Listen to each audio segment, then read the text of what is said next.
Vamos orar. Pai querido, orienta nosso estudo hoje, ilumina nosso entendimento. Por favor, em nome de Jesus. Amém. Amém. Para começar o estudo de hoje, quero ler alguns versos. O primeiro está em Salmo 24:1.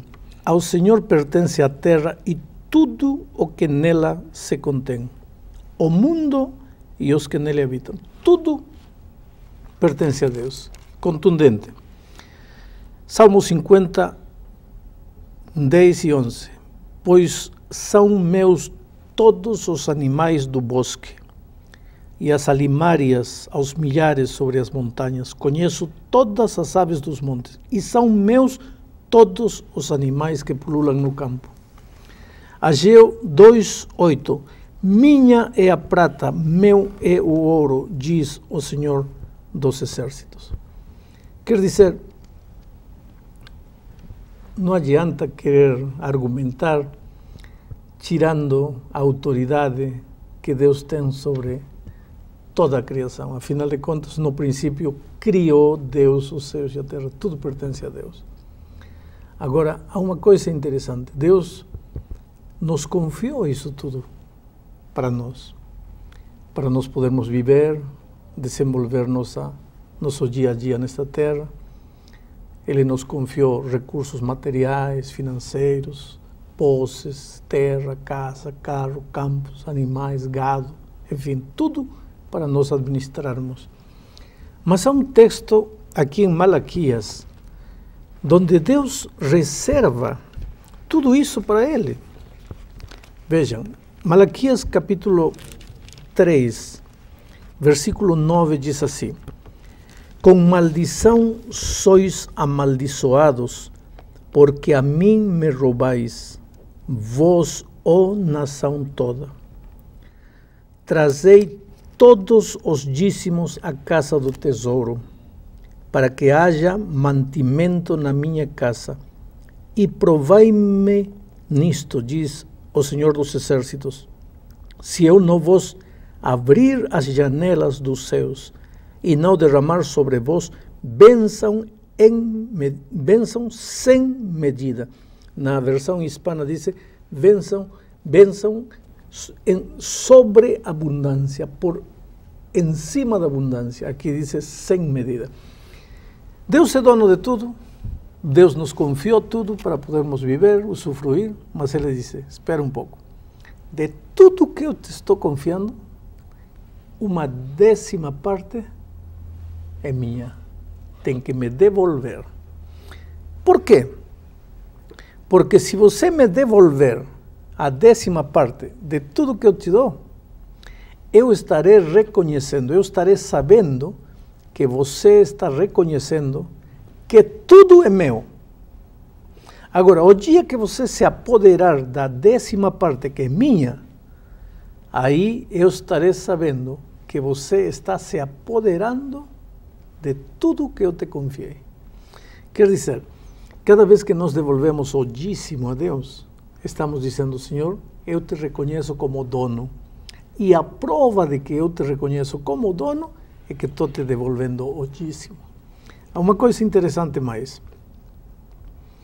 Se eu reconheço que Deus é o dono, e a única maneira de reconhecer é devolvendo o dízimo para Ele, e amanhã alguma coisa está andando mal na minha vida financeira, quem é que tem que resolver o problema?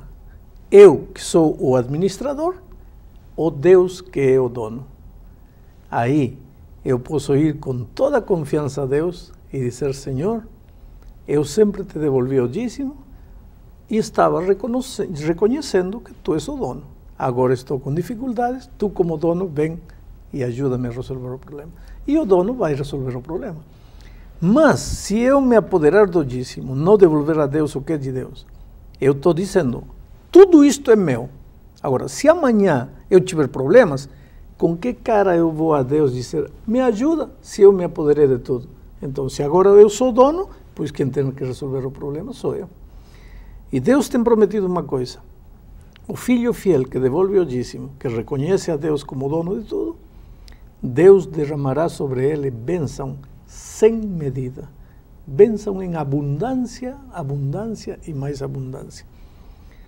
Eu, muitas vezes, quando vejo pessoas carentes, pessoas necessitadas, de alguma maneira penso que uma das grandes dificuldades que estas pessoas têm é que ainda não aprenderam a confiar em Deus, a reconhecer a Deus como o dono de tudo, a devolver aquilo que é de Deus, para depois, quando aparecerem problemas, cobrar sem medo as promessas de Deus, porque o texto diz aqui: provai-me agora se eu não serei capaz de abrir as janelas dos céus e derramar bênçãos até que sobreabunde.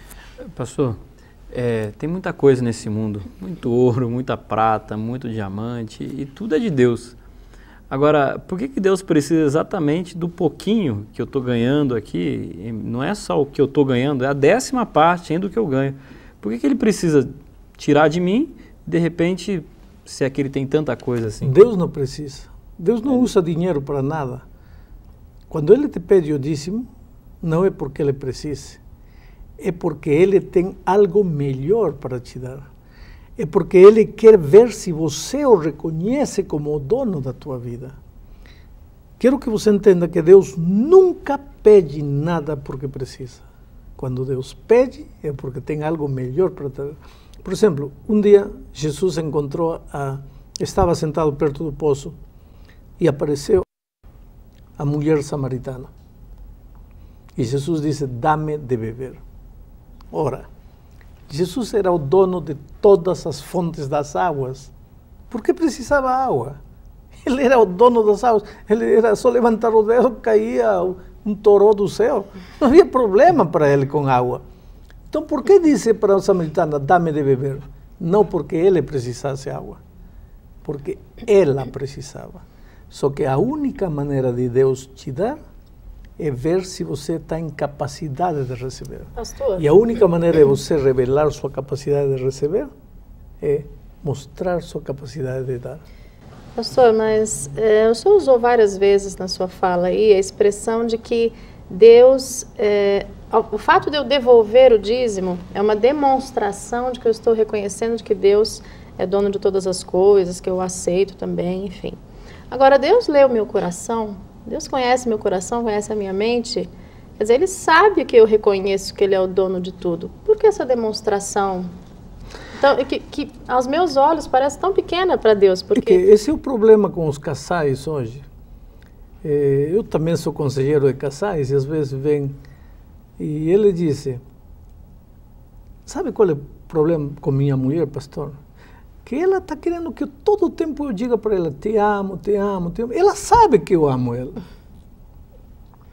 Os casamentos se desfazem porque eu acho que ele sabe o que eu sinto. Não. Com Deus não funciona assim.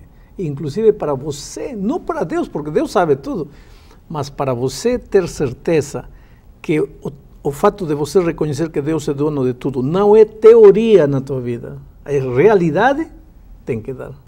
E ao dar, você se prova a si mesma que você está reconhecendo que Deus é dono de tudo. Agora, pastor, uma família, por exemplo, um pai de família que ganha pouco, muito pouco, 10% do salário dele faz diferença coisa, no orçamento, né, da família, no orçamento mensal. De água, de luz, ele não poderia, por exemplo, devolver 5%, devolver assim, proporcional ao que ele tem condições, entende? Deus está vendo que ele está reconhecendo que ele é dono de tudo, Deus sabe da sinceridade dele, sabe das dificuldades que ele está passando.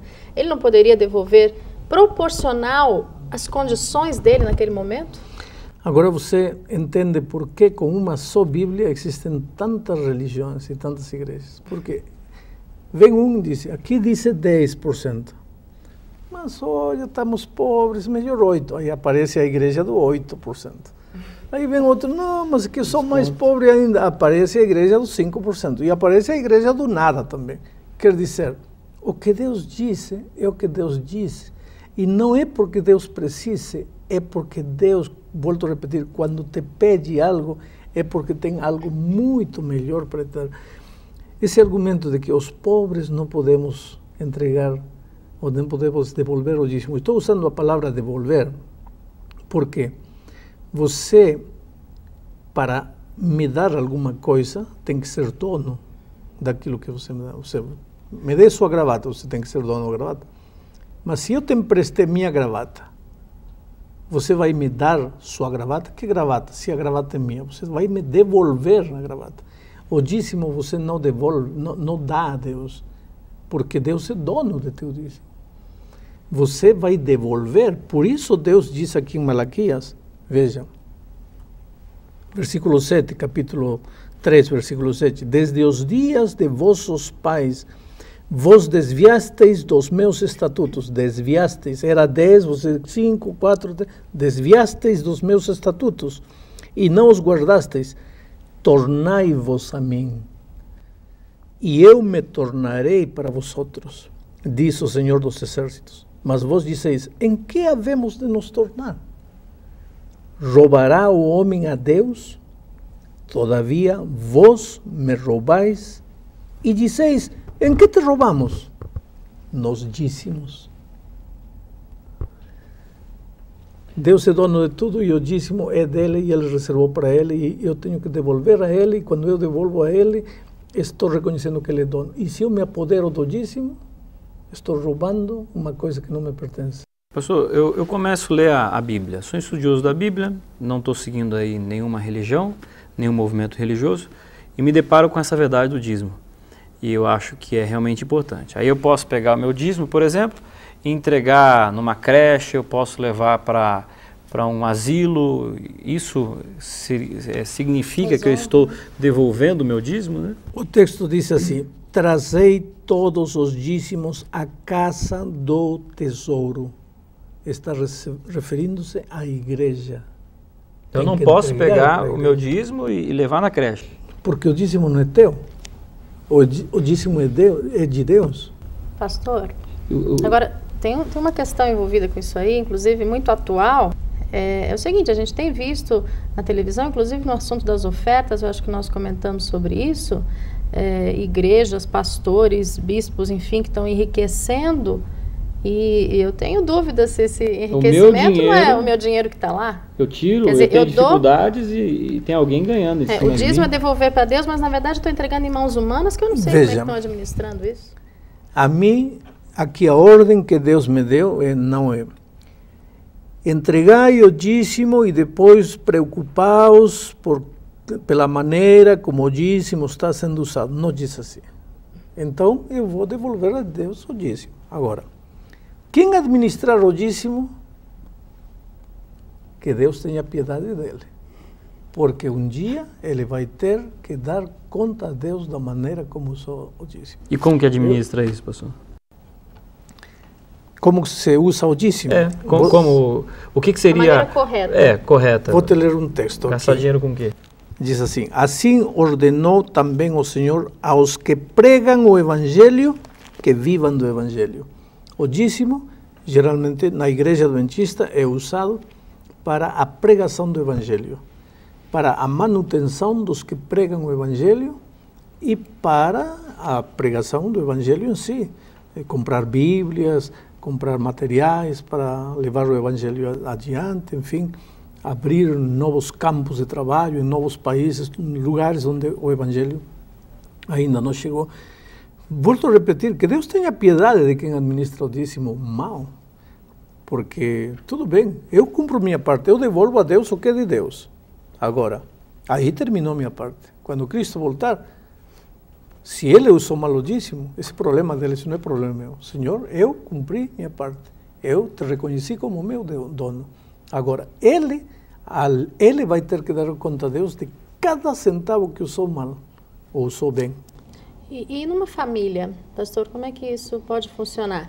O dízimo é uma obrigação de cada cristão, particularmente, ou quando nós temos, por exemplo, uma família, o marido trabalha, a esposa também, pode ser devolvido em função do salário do marido? Como é que dízimo funciona? Familiar. Isso. A vida cristã é uma vida individual. A salvação, vou dizer, não a vida cristã, lógico, é coletiva, mas a salvação é uma questão individual. A tua salvação não ganha nenhum pontinho a salvação de teu esposo, nem de teu filho. eu gostaria de passar um pouco das bênçãos espirituais que Deus me dá para meu filho, não posso. Na Bíblia, você não encontra um versículo onde Deus diz assim, netinhos meus, queridos netos, não. Só diz, filhinhos meus, meus filhos, porque Deus não reconhece netos. Para você ser salvo, você terá que chegar a ser filho de Deus. Como neto, não se salva. O fato de teu marido ser um bom cristão não garante tua salvação. Então, você tem que orar sozinha. Pode orar com ele também, mas a tua oração pessoal, o teu estudo da Bíblia pessoal, a tua testificação pessoal e o teu dízimo pessoal, daquilo que Deus te deu a ti, daquilo que Deus deu ao marido, será dele. E se o filho também trabalha e Deus deu para ele, ele terá que devolver o dízimo a Deus. O senhor acha que quem é dizimista é mais abençoado? É um povo separado, que as bênçãos caem de forma diferenciada? Com toda certeza. Ou então Deus é um grande mentiroso, porque aqui a profecia de Malaquias diz, eu vos abrirei as janelas dos céus e derramarei sobre vós bênçãos sem medida. Agora, cuidado, cuidado. Você está com a vida financeira quebrada, sem emprego, porque administra mal o dinheiro, está endividado, tudo. Aí descobre isto. Ah, então eu vou devolver o dízimo para que Deus me abençoe. É possível que você não vai receber bênção nenhuma. Deus conhece a atitude do teu coração. Deus sabe por que você está devolvendo o dízimo. Naturalmente, que se você vai com sinceridade e honestidade, lógico que a promessa de Deus vai se cumprir na tua vida. E é possível a gente já, desde as crianças até a idade, a gente já deve ensinar esse tipo de procedimento para eles? Lógico, porque os princípios da vida, que eles ganham, os princípios da vida cristã se ensinam desde criança. Desde criancinha, a menininha não sabe nem falar, você já ensina a orar antes de comer, ensina a orar antes de dormir. Temos que ensinar os princípios da vida cristã às crianças desde pequeninas. Ganhou uma mesada de 10 reais, separe R$1 para Deus. Ganhou uma mesada de R$1, separe 10 centavinhos para Deus. A criança tem que crescer desenvolvendo uma experiência pessoal com Cristo. Pastor, a Igreja Adventista ela tem algumas formas diferenciadas de administração. Eu posso pegar meu dízimo e gastar esse dízimo dentro da igreja local, no meu grupo, para os meus interesses, construção, telhado, banco, como é que funciona? Eu posso fazer isso com o meu dinheiro na igreja local? A igreja local não administra o dízimo. Aqui o texto bíblico em Malaquias diz, trazei todos os dízimos à casa do tesouro. Nos tempos em que isto foi escrito, a casa do tesouro não era o templo local. Nos tempos em que isto foi dito, a casa do tesouro era a administração central. Era um lugar separado do templo local. Hoje, muitas vezes as pessoas começam a dizer, não, mas eu posso usar aqui, não. Você forma parte de um corpo e o corpo deve caminhar unido, ao mesmo compasso. Quando a ideia de um ou a ideia de outro quer prevalecer sobre o corpo, as coisas não andam bem. Se o braço quer ir para lá, a perna esquerda quer ir para lá, a cabeça quer ir para outro lado, estamos mal. É um corpo. A igreja é um corpo e também é um corpo administrativo. Então, quem dirige o corpo? A cabeça. A cabeça diz que vai o braço para lá, a perna para lá, é a cabeça. E em todo o corpo há uma cabeça. Claro que a cabeça espiritual é Cristo, mas em toda a organização temos uma diretiva. E são eles os que mais ou menos organizam a distribuição e o uso dos dízimos. Estamos chegando ao fim da lição, infelizmente, uma lição tão linda. Eu quero desafiar você a depositar sua confiança em Deus e a depositar sua confiança na Igreja de Deus e a ser fiel a Deus e a experimentar as maravilhas da alegria que se sente no coração quando você tem certeza que se está reconhecendo que Deus é dono de tudo. E quando Deus está no controle da tua vida, com toda certeza, a tua vida vai ser uma vida de prosperidade. Deus te abençoe.